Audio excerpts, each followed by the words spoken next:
My husband got my best friend pregnant while I was traveling and planning a surprise for him, but what I did afterward left everyone shocked. I'd been planning Garrett's 30th birthday surprise for 3 months. While he thought I was on a boring work conference in Denver, I was actually coordinating with caterers, booking his favorite band, and flying in his college buddies from across the country. I even convinced his mom to drive up from Phoenix, which was no small feat considering she hated making the 6-hour drive and had arthritis in her hands that made long drives painful. The party was set for Saturday night at the community center downtown. I'd rented the entire building, hired a photographer, arranged for his college band to reunite for one night only, and even got his favorite restaurant to cater the event. The guest list included everyone who mattered to him: family, coworkers, college friends, our neighbors, even his old boss who'd moved to Seattle. I flew back Thursday to finalize everything, my heart racing with excitement. I couldn't wait to see his face when 50 people jumped out yelling surprise. This was going to be the party of the decade, the kind of celebration people would talk about for years. I decided to swing by the house first to grab the decorations I'd hidden in the garage behind the Christmas boxes. As I pulled into our driveway, I noticed Bethany's silver Honda parked out front at an odd angle, like she'd been in a hurry. That was strange.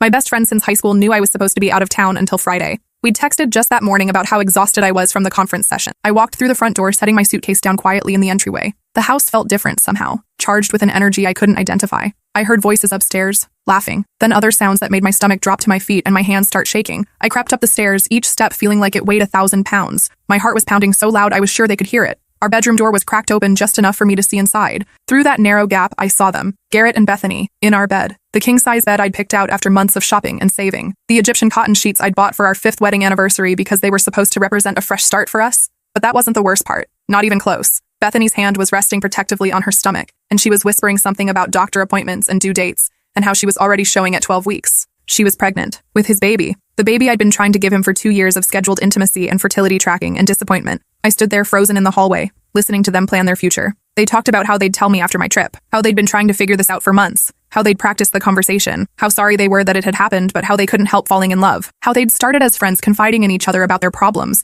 and it had just evolved naturally. Months. While I was working 60-hour weeks to pay for this party, taking on extra freelance projects to afford the band, skipping lunch to save money for decorations, they were falling in love behind my back. They'd been planning this conversation while I was planning his surprise party. I backed away slowly, my mind racing and my vision starting to blur at the edges. In 12 hours, 50 people would be showing up to celebrate the man who'd been cheating on me with my best friend, the woman who was carrying his child while I'd been charting my ovulation and taking prenatal vitamins just in case. That's when the idea hit me like a lightning bolt, clear and brilliant and terrible. Instead of confronting them, I drove to my sister's house across town, my hands shaking so badly I could barely grip the steering wheel. Emma took one look at my face when she opened the door and immediately pulled me inside, pouring 2 generous glasses of wine without saying a word. She'd always been able to read me better than anyone, even better than my husband, apparently. "What happened?" she asked, settling onto her couch beside me and tucking her legs under her. I told her everything, about catching them together, about the pregnancy, about the months of lying, about the party tomorrow night that I'd spent 3 months and $8,000 planning, about how I'd been trying to get pregnant while my husband was already creating a baby with someone else, about how every business trip I'd taken,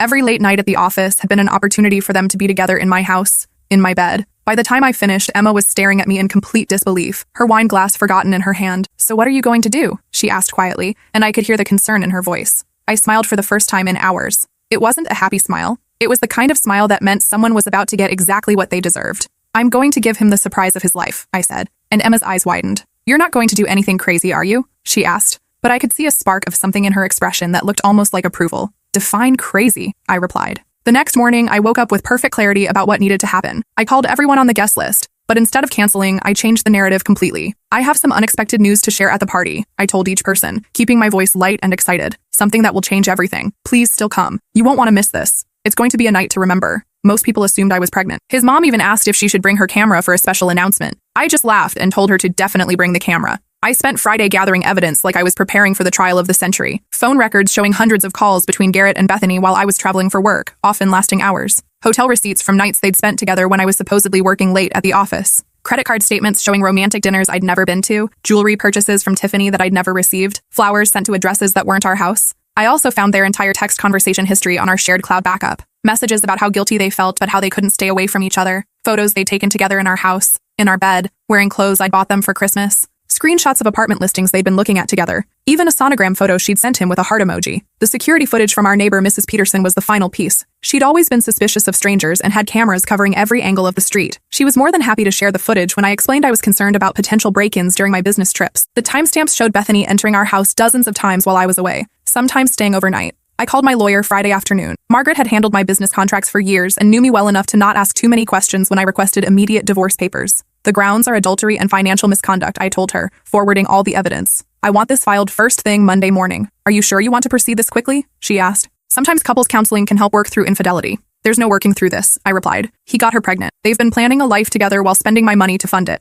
Saturday morning, I went to the salon and got my hair and nails done. I wanted to look absolutely perfect for what was coming. Then I went shopping for a new dress, something that would photograph well and make me feel powerful. I settled on a deep red number that hugged my curves and made my skin glow. Saturday evening arrived. I spent an hour getting ready, doing my makeup with the precision of a woman preparing for war. I put on the diamond earrings Garrett had given me for our anniversary, the ones he'd probably charged to our joint credit card like everything else. If this was going to be my last performance as his wife, I wanted to look absolutely stunning. The guests started arriving at 7. I greeted everyone with the brightest smile I could manage, playing the perfect hostess role I'd perfected over 5 years of marriage. His college friends were already sharing embarrassing stories about their freshman year roommate. His co-workers from the accounting firm were mingling awkwardly with our neighbors. His parents were setting up the gift table and taking photos of the decorations. Garrett seemed confused by the early arrivals and the elaborate setup, but pleased by the turnout. He kept asking me when I'd had time to plan all this, and I just winked and said it was a surprise. The biggest surprise of his life, actually. Everyone seemed to be having a wonderful time. The catered food was delicious, the bar was well stocked, and the photographer I'd hired was capturing every moment. It really did look like the perfect party. Bethany arrived fashionably late at 8:30, wearing a loose purple blouse that almost hit her bump if you didn't know what to look for.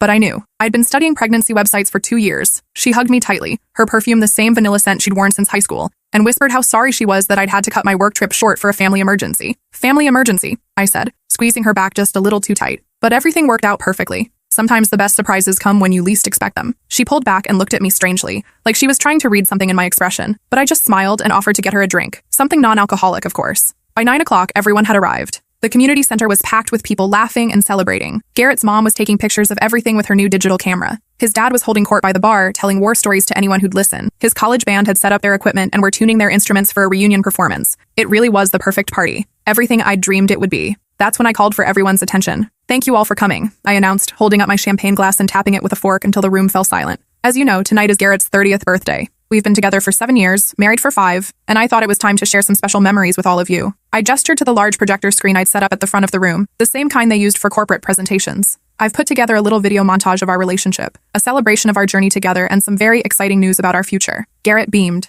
his face lighting up with genuine joy and surprise. Several people awed appreciatively, already pulling out their phones to record his reaction. His mom grabbed her camera to capture the moment. "This is so thoughtful, honey," he said, wrapping his arm around my waist. "I love you so much." "I love you too," I replied, and meant it. I love the man I thought he was. I love the marriage I thought we had. I love the future I thought we were building together. I pressed play on the laptop connected to the projector. The video started innocently enough. Our engagement photos, him down on one knee in Central Park with tears in his eyes. Our wedding day, him looking handsome in his tuxedo, me in my grandmother's lace dress that had been altered to fit perfectly. Our first dance to the song that would forever remind me of this betrayal. Then came clips from vacations we'd taken to Mexico and Colorado, and that long weekend in Nashville. Sweet moments captured over 5 years of marriage. Our first apartment with its terrible brown carpet. The day we bought our house and stood proudly in front of the for sale sign with sold stamped across it. Christmas mornings and birthday celebrations. Him surprising me with a puppy for my 28th birthday. Everyone was smiling, pointing at themselves in various photos, laughing at the younger versions of people they'd known for years. Then the tone shifted so subtly that it took a moment for people to realize what they were seeing. The screen filled with text messages between Garrett and Bethany, screenshots of their conversations about meeting up while I was traveling for work, messages about how much they missed each other and couldn't wait to see each other again, photos of them together that I'd never seen before. The room fell silent so completely that you could hear the air conditioning humming in the background. Garrett's face went white as a sheet, then gray, then green, but I wasn't done, not even close. The next slide showed Bethany's pregnancy test, those 2 pink lines that had probably filled her with terror and excitement in equal measure.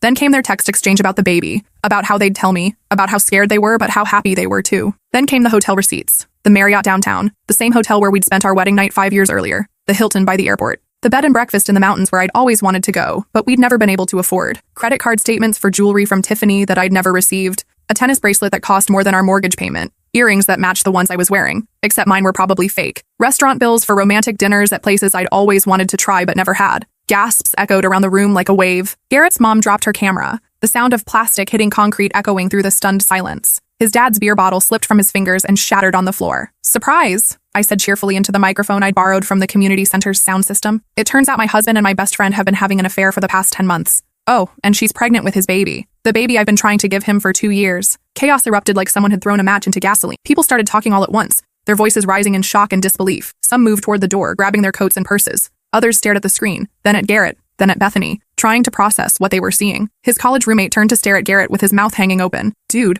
what the hell is this?" he said loudly enough for everyone to hear. This is insane. Garrett finally found his voice, though it came out cracked and desperate. This isn't what it looks like, he stammered, but his words were drowned out by the murmur of 50 horrified guests. This is taken out of context. You don't understand. Bethany was crying, her hands pressed to her stomach, mascara streaming down her cheeks in black rivers that stained her purple blouse. I wasn't finished. Not by a long shot. But wait, I announced, my voice cutting through the noise like a blade. There's so much more to share with all of you. The screen changed again, this time showing financial records. Bank statements showing money Garrett had been systematically moving from our joint account to a secret account I'd never known existed. Evidence of our savings being depleted to fund his double life. The down payment money for our dream house, gone. My inheritance from grandma, gone. The emergency fund we'd built up over 5 years of marriage, gone. It turns out my loving husband has been using our joint savings to pay for hotel rooms, jewelry, and romantic getaways with my best friend, I continued, my voice steady despite the way my hands were shaking, including the $8,000 I'd saved for the down payment on our dream house, the house we were supposed to buy next spring so we could start a family. By now, at least half the guests had fled, pushing through the doors like the building was on fire. The other half stood frozen in place, unsure whether to stay or go or call someone or do something to make this nightmare stop. The catering staff had stopped serving and were huddled in corners, whispering among themselves. The photographer I'd hired was still taking pictures, capturing every moment of the destruction with professional detachment. Garrett's best friend from work stepped forward, his face red with anger. Man, this is seriously screwed up, he said, shaking his head in disgust. I thought you were better than this. We all did. Garrett looked around the room at the faces of his family and friends, all staring at him with varying degrees of disgust, disappointment, and betrayal. His own mother couldn't meet his eyes, her hands covering her mouth in horror. I can explain, he said desperately, his voice cracking like a teenager going through puberty. This isn't how it was supposed to happen. We didn't mean for it to go this far. No need to explain, I replied cheerfully, my voice echoing through the room via the sound system. I think the evidence speaks for itself quite clearly. I walked over to the gift table where I'd placed one final surprise among all the wrapped presents. A manila envelope with his name written on it in my careful cursive handwriting. And now, my birthday gift to you, I said, handing it to him with the sweetest smile I could manage. He opened it with shaking hands that could barely grip the paper. Inside were divorce papers, thick and official and stamped by the court. Already filed, already served, already processed through the legal system. I had these drawn up yesterday, I explained to our remaining audience, many of whom were now openly staring in fascination at this real-life soap opera. My lawyer says I have an excellent case for getting everything, considering the adultery and systematic financial deception. Apparently, judges don't look kindly on husbands who drain joint accounts to fund affairs with their wives' best friends. The room was so quiet you could hear people breathing. Garrett's mom finally approached me, tears streaming down her weathered face. I'm so sorry, she whispered, her voice barely audible. I had no idea he was capable of something like this. This isn't how I raised him. I know you didn't, I replied gently, touching her arm with genuine affection. I'd always loved his parents, and this wasn't their fault. That's why I wanted you to find out this way, so you'd know the truth, and wouldn't have to wonder what really happened to our marriage. She nodded, then walked over to her son with the slow, deliberate steps of someone whose heart was breaking. I raised you better than this, she said quietly, her voice full of disappointment that cut deeper than any screaming could have. Your father and I taught you to be honest and faithful, and to honor your commitments. What happened to those values? What happened to the man we thought we raised? She gathered her purse and coat and headed for the door without waiting for an answer, her husband following behind her with his shoulders slumped in defeat. One by one, the remaining guests filed out into the cool night air. Some stopped to hug me and offer their support, whispering that they'd had no idea and promising to call me tomorrow. Others avoided eye contact, too uncomfortable with the drama to say anything, but clearly taking mental notes for the gossip sessions that would follow. A few of the women whispered that they'd suspected something, but hadn't wanted to say anything without proof. One of his coworkers mentioned that Garrett had been taking a lot of personal calls lately and seemed distracted. Garrett's brother paused at the door, his hands shoved deep in his pockets. You didn't deserve this, he told me, his voice thick with emotion. I'm sorry he turned out to be such a coward. You were always too good for him anyway. Soon it was just Garrett, Bethany, and me standing in the empty community center, surrounded by the detritus of a failed celebration. Half-eaten appetizers sat abandoned on tables. Drinks had been left behind in the rush to escape. The decorations I'd spent hours hanging looked ridiculous now, birthday streamers and balloons mocking the wreckage of my marriage. The silence stretched between us like a chasm. You've ruined everything, Bethany finally said, her voice breaking through the quiet like a sob. Everything we built, everything we planned, everything we dreamed about. I ruined everything? I laughed, but there was no humor in it, just sharp edges and bitter irony. You're pregnant with my husband's baby. You've been lying to my face for 10 months while I planned this party to celebrate him, while I worked overtime to pay for it, while I tried to get pregnant myself, not knowing he was already creating a family with someone else. It wasn't supposed to happen like this, she said through her tears, her voice small and broken. We tried to stay away from each other. We tried to do the right thing. When? I asked, stepping closer to her, my voice rising. When did you try to do the right thing? When you were sleeping with him in my bed? When you were spending my money on hotel rooms? When you were planning your future together while I was planning his birthday party? Neither of them had an answer. They just stood there looking miserable and caught and small. The building suddenly felt too big and too empty and too full of the ghosts of what my life used to be. I picked up my purse and keys from the table where I'd set them hours earlier, back when I was still pretending to be the perfect wife planning the perfect party for the perfect marriage. I'll be staying at my sister's place, I announced, my voice echoing in the empty space. I expect you both gone from my house by tomorrow night. The locks will be changed Monday morning, and the security system will be activated. Don't test me on this. As I walked toward the exit, Garrett grabbed my arm with desperate fingers. Please, he said, his eyes red and swollen with unshed tears. We can work this out. I made a mistake. People make mistakes all the time. I stopped and looked at him for a long moment. This man I'd loved since I was 23 years old. This man I'd trusted with my future, my dreams, my heart, my body, my bank account, my deepest fears and greatest hopes. There's nothing to work out, I said, pulling my arm free from his grip. You didn't make a mistake, Garrett. You made hundreds of deliberate choices over 10 months. You chose to lie to me every single day. You chose to sleep with my best friend in our bed. You chose to spend our money on your affair. You chose to get her pregnant while I was trying to have your baby. You chose to plan a future with her while letting me plan a future with you. Those weren't mistakes. They were decisions. Conscious, deliberate, selfish decisions. I walked to my car and drove away, leaving them standing in the wreckage of what used to be our life together. At Emma's house, she was waiting with ice cream and tissues and a bottle of expensive wine she'd been saving for a special occasion. Well, she said as I collapsed on her familiar couch, still wearing my red dress, this definitely qualifies as special. How do you feel? She asked after pouring us both generous glasses. I thought about it for a moment, expecting to feel devastated and hollow and destroyed. Instead, something else washed over me, something I hadn't felt in months. Free, I said finally, and the word felt like truth in my mouth. For the first time in months, maybe years, I feel completely free. The next few weeks were a blur of lawyers and paperwork, and dividing up 5 years of shared possessions like we were dissolving a business partnership. Word spread quickly through our social circle about what had happened at the party, and the story grew in the telling until it became local legend. Most of our friends reached out to offer support and share their own stories of being blindsided by cheating spouses. Apparently, this kind of betrayal was more common than I'd realized, which was both comforting and depressing. A few chose sides and went with Garrett and Bethany, which told me everything I needed to know about who they really were. I was fine with that. It made it easier to know who my real friends were, and who had always been more loyal to him than to me or to the truth. My lawyer, Margaret, was absolutely ruthless in the divorce proceedings. The evidence I'd gathered made it impossible for Garrett to claim anything other than complete fault. The financial records showing his systematic use of our joint accounts to fund the affair were particularly damaging in court. The judge was a woman in her 50s who had clearly seen this scenario play out before and had no patience for it. Mr. Williams, she said during our final hearing, her voice cutting through the courtroom like a scalpel, you systematically depleted joint marital assets to conduct an extramarital affair with your wife's closest friend. You then got your affair partner pregnant while your wife was working additional hours to support your household and attempting to conceive your child. I find your conduct not merely reprehensible, but calculated and cruel. Your explanations are insufficient, and your remorse appears to be limited to regret at being caught, rather than genuine understanding of the harm you've caused. 3 months later, the divorce was finalized with terms so favorable to me that even Margaret seemed surprised. I got the house, most of our savings, his entire retirement account, spousal support for 5 years, and all the furniture except for his clothes and personal items. The judge was definitely not sympathetic to men who cheat on their wives with their best friends while systematically depleting joint assets to fund their betrayal. Bethany had a miscarriage 8 weeks after the party. Despite everything she'd done to me, I felt terrible for her loss. Losing a pregnancy is devastating regardless of the circumstances surrounding it, and I wouldn't wish that pain on anyone. Part of me wondered if the stress of that night had contributed to it, and I carried some guilt about that for months. My therapist helped me work through those feelings and reminded me that stress doesn't typically cause miscarriages in the first trimester, and that their choices had created the situation, not my reaction to discovering their betrayal. But Bethany and Garrett didn't last much longer after losing the baby. Turns out their relationship had been built entirely on excitement, secrecy, forbidden passion, and the thrill of getting away with something. Without those elements, they discovered they had almost nothing in common. The reality of being together openly, dealing with real-world problems without the fantasy and drama, was nothing like the romance they'd created in stolen moments and hotel rooms. 6 months after our divorce was finalized, I ran into Garrett at the grocery store where we used to shop together every Sunday morning. He looked tired and older, like the weight of what he'd lost had finally settled on his shoulders. His hair was going gray at the temples, and he'd gained weight. He was with a woman I didn't recognize, someone young with bleached blonde hair and too much makeup, who looked like she was trying too hard to fill a role she didn't understand. How are you doing?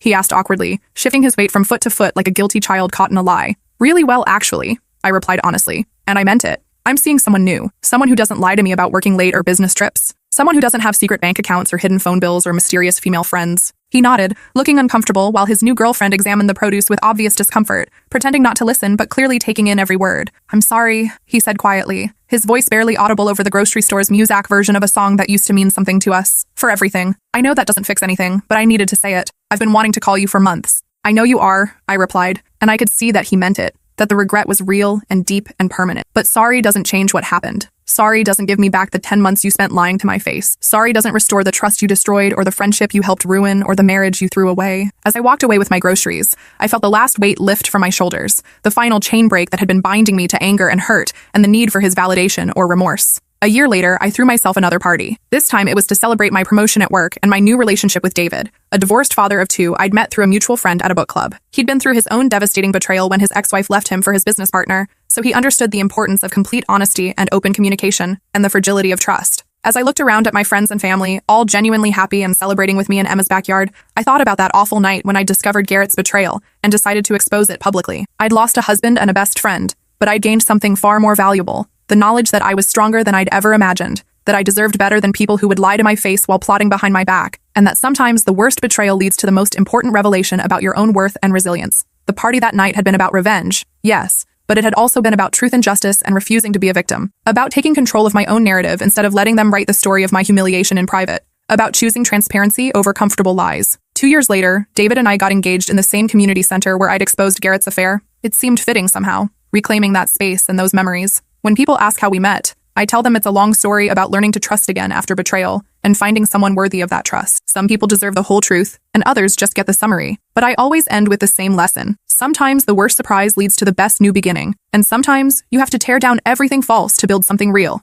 The marriage that followed was built on a foundation of complete honesty and transparency that we both insisted upon. David and I promised each other we'd never have to play detective in our own relationship. We'd never have to wonder where the other person was, or who they were with, or what they were really doing when they claimed to be working late. We share phone passwords and bank accounts and calendars and daily schedules, not because we don't trust each other, but because we never want there to be room for secrets or deception between us. We learned the hard way that relationships can't survive in darkness, and that love without honesty is just an elaborate lie. Sometimes when I'm cleaning out old boxes or organizing photos, I'll come across pictures from Garrett's birthday party, images from before the reveal, when everyone was smiling and celebrating and had no idea what was coming. I look at those photos now and I can see it in my own face, the forced smile of someone who is already carrying the weight of a secret, even though I didn't fully understand it yet. But I also see something else in those pictures, determination and strength I didn't know I possessed. Even then, some part of me knew I was going to fight for my truth and my dignity and my right to a better life. That night changed everything, not just my marriage or my friendships, but my entire understanding of what I was willing to accept in my life. I learned that I was capable of protecting myself, even when it meant destroying everything I thought I wanted.